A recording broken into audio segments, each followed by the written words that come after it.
राजीव में कोई कमी नहीं थी, फिर भी वह अब तक अकेला था। 35 साल की उम्र में भी उसकी दुनिया बस उसकी माँ थी। सुबह की शुरुआत माँ की आवाज़ से होती, राजीव चाय ठंडी हो जाएगी, और रात का अंत भी उन्हीं के साथ। माँ ने सिर्फ उसे पाला नहीं था, उसके नाम अपनी पूरी जिंदगी कर दी थी। ऐसा नहीं था कि माँ ने अभी तक उसके लिए कोई रिश्ता नहीं ढूंढा था, पर हर रिश्ते के साथ उन्हें एक डर रहता था, अपने बेटे को खो देने का।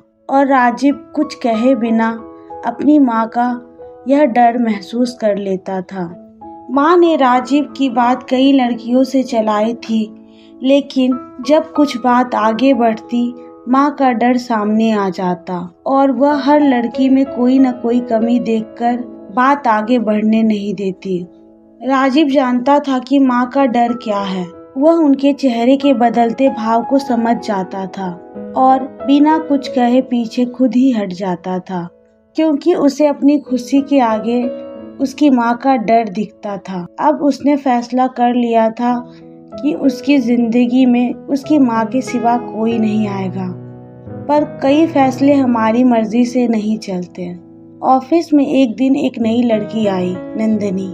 पहली बार जब राजीव ने उसे देखा तो बस एक हल्की सी नजर पड़ी और वो अपने काम पर फिर से लग गया। नंदिनी भी कुछ अलग नहीं थी। वो चुपचाप अपना काम करती थी, किसी से ज्यादा बात नहीं करती।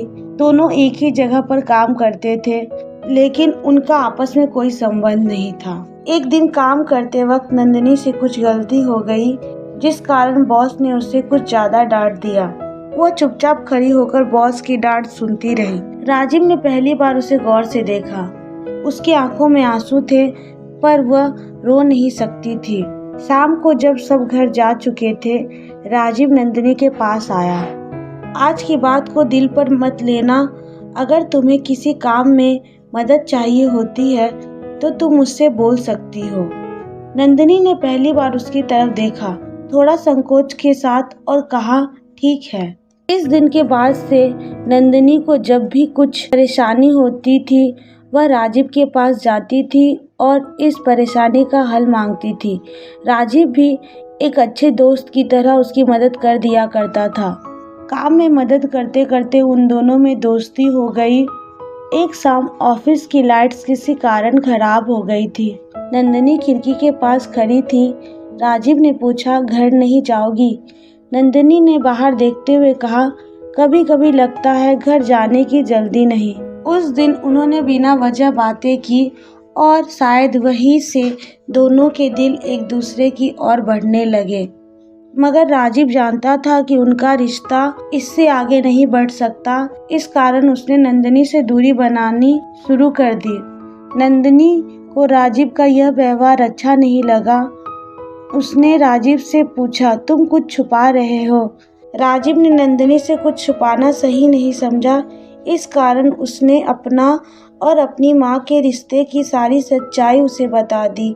नंदिनी ने उसकी आंखों में देखते हुए कहा, तुम अपनी माँ से बहुत प्यार करते हो, इसमें कोई शक नहीं, पर इस प्यार के कारण तुम जिंदगी भर अकेले रहोगे, ये तो सही नहीं।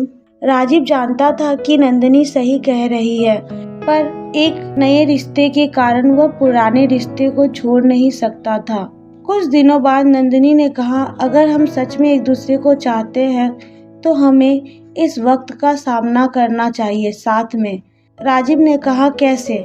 नंदिनी मुस्कुराई, चलो तुम्हारी माँ से मिलते हैं। जब नंदिनी घर आई तो माँ ने उसे देखते ही सब समझ लिया। वही डर, वही बेचैनी।